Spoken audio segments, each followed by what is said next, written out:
Au nom du Père et du Fils et du Saint-Esprit, ainsi soit-il, mais bien, chers frères et sœurs, neveux, nièces, amis, cousins, continuons notre réflexion, explication de la doctrine chrétienne.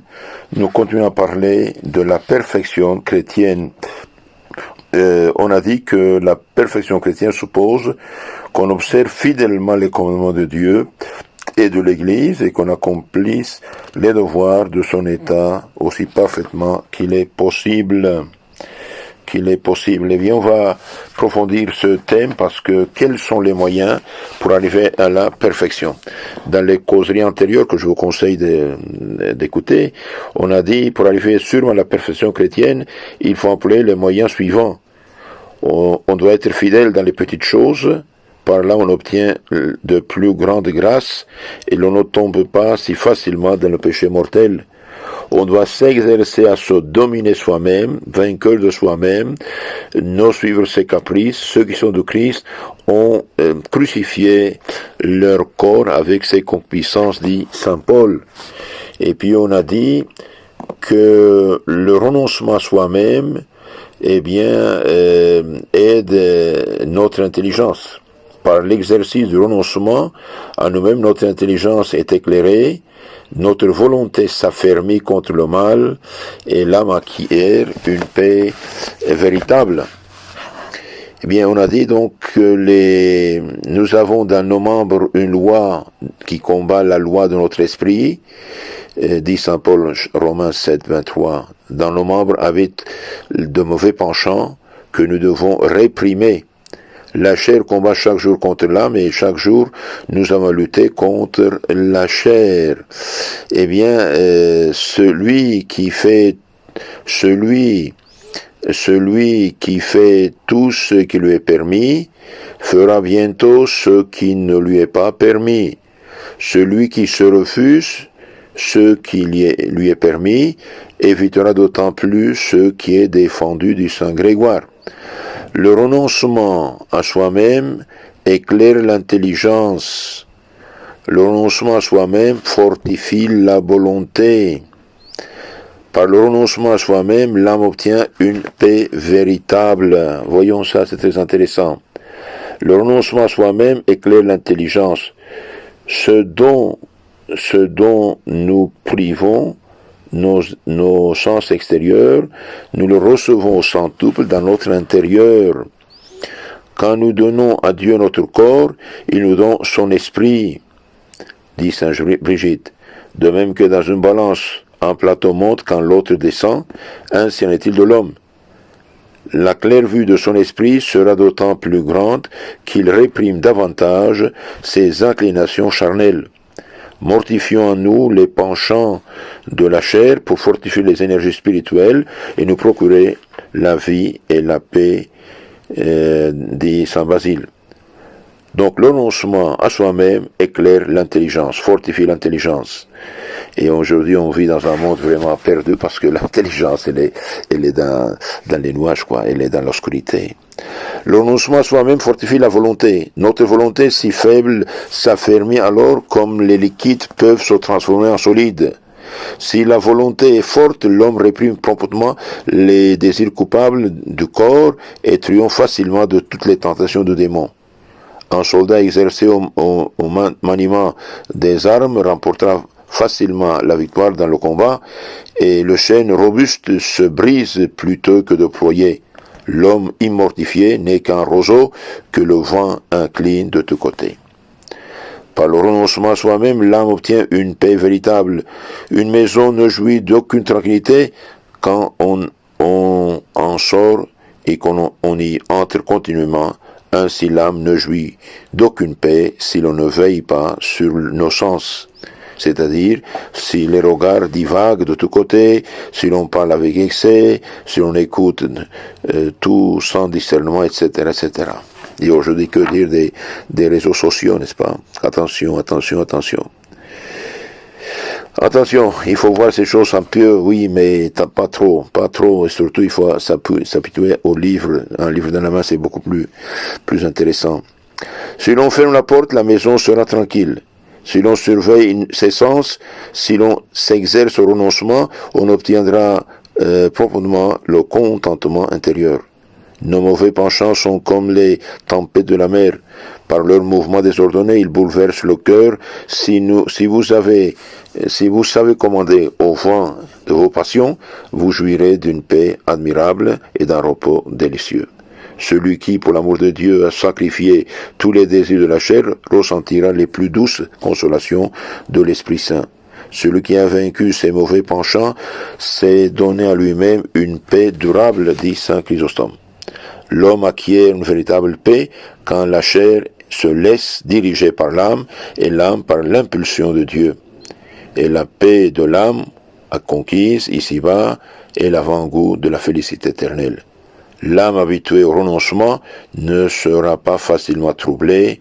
Il y a deux filles, la douceur et la patience. Donc, par l'exercice du renoncement à soi-même, notre intelligence est éclairée, notre volonté s'affermit contre le mal, et l'âme acquiert une paix inaltérable. Il faut aussi éviter tout excès, surtout dans les repas et les conversations. Tout excès est coupable. Entre autres, les vêtements somptueux, les ameublements précieux, les danses, les théâtres, les festins organisés, etc., etc., etc. Eh bien, le Saint-Esprit, en effet, ne descend pas dans un cœur rempli d'idées mondaines. Il n'aime pas que les cœurs purs. Bienheureux les cœurs purs parce qu'ils verront Dieu. Si l'on veut prendre le chemin de la vertu et de la perfection, il faut d'abord combattre avec un zèle particulier la gourmandise. On n'est pas un soldat de Jésus-Christ si on n'est pas encore dompté la gourmandise, dit saint Grégoire le Grand. Manger ou boire plus qu'il n'est nécessaire, c'est s'exposer à perdre beaucoup de grâce et à tomber en tentation. C'est pourquoi Jésus-Christ dit « Malheur à vous qui êtes rassasiés ». Saint Luc 6, 25, et Saint Pierre ajoute cet avertissement, « Soyez sobres et veillez, car le démon, votre adversaire, tourne autour de vous comme un lion rougissant, cherchant quelqu'un à dévorer. Celui qui a trop bu ou mangé ressemble à un vaisseau trop chargé qui risque de sombrer sous un coup de vent de la tentation. » Attention, on doit faire fuir aussi l'intempérance et l'usage des bavardages. La loquacité est toujours un signe d'orgueil et de folie. Elle mène à beaucoup de péchés. L'état de la langue révèle la santé corporelle et le langage est l'état de l'âme. L'aiguille d'une montre trahit le désordre des rouages, la langue, celui de la passion qui bouleverse le cœur, comme le son d'une cloche qui fait connaître s'il est fidèle, etc., etc. L'abondance des paroles est le signe manifeste de la détresse de l'esprit. Celui qui modère ses paroles est docte et prudent. L'ensensé multiplie les paroles, et les insensés qui parlent beaucoup veulent faire croire qu'ils ont beaucoup d'esprit de prudence. Le péché ne manque pas dans l'excès des paroles. Proverbe 10, 19. Une chambre toujours ouverte perd sa chaleur, et une bouche toujours ouverte pour parler ne peut conserver l'ardeur de l'amour de Dieu. Celui qui n'empêche point en parole est un homme parfait, dit saint Jacques 3.2. Celui qui ne mortifie pas sa langue n'arrivera jamais à la perfection, dit saint Philippe Néri. Si quelqu'un croit être religieux et ne met pas un frein à sa langue, il séduit son propre cœur et sa religion est vaine. Celui qui est inconsidéré dans ses paroles tombera dans le mal, etc. La parole est d'argent, le silence est d'or, dit le proverbe. Cependant, dans nos relations avec nos semblables, il ne faut pas être trop taciturne non plus, pour ne pas leur laisser croire que nous les méprisons. La discrétion n'est une vertu que quand on observe une certaine mesure et qu'on ne parle ni trop peu. Il faut tenir de l'ordre aussi. Par là, on acquiert la tranquillité de caractère et un peu de temps de grand succès dans le travail. Faites tout avec ordre et décence. 1er Corinthiens 14-40. Il faut se fixer une heure pour se lever, le coucher, la prière, le repas, le travail, la récréation, tenir à l'ordre dans nos appartements. Apprenez l'ordre, observez-le, vous épargnerez de la peine et du travail. L'ordre mène à Dieu, car tout ce qui vient de Dieu est en ordre. Dieu a mis le plus bel ordre dans le firmament et les écoles, les églises, les couvents mènent à Dieu parce que l'ordre y règne. Les soldats, par exemple, sont facilement religieux parce qu'ils sont habitués à l'ordre. Donc, pour arriver à la perfection, on a plusieurs moyens.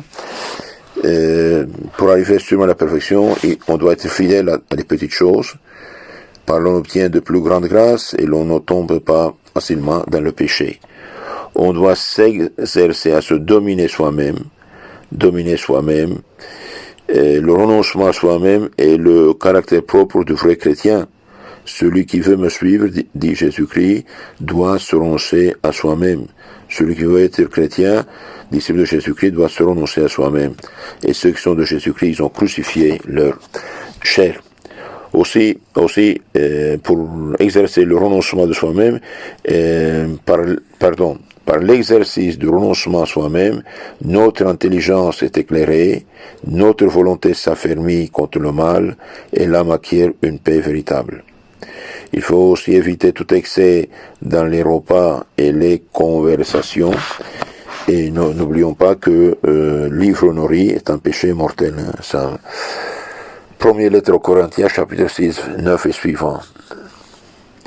Il faut tenir l'ordre, par là on acquiert la tranquillité du caractère, et aussi il faut prier sans cesse, il faut se confesser, communier, lire fréquemment la vie de Jésus-Christ, la vie des saints, et il faut aimer la solitude. Si Dieu veut, on parlera dans la conférence suivante de la prière et des saints sacrements. Que Dieu vous bénisse. La Sainte Vierge vous garde et ayez la charité de vous souscrire à notre canal et de renvoyer à vos contacts ces causeries pour aider les gens à connaître mieux leur religion et se sanctifier. Merci beaucoup.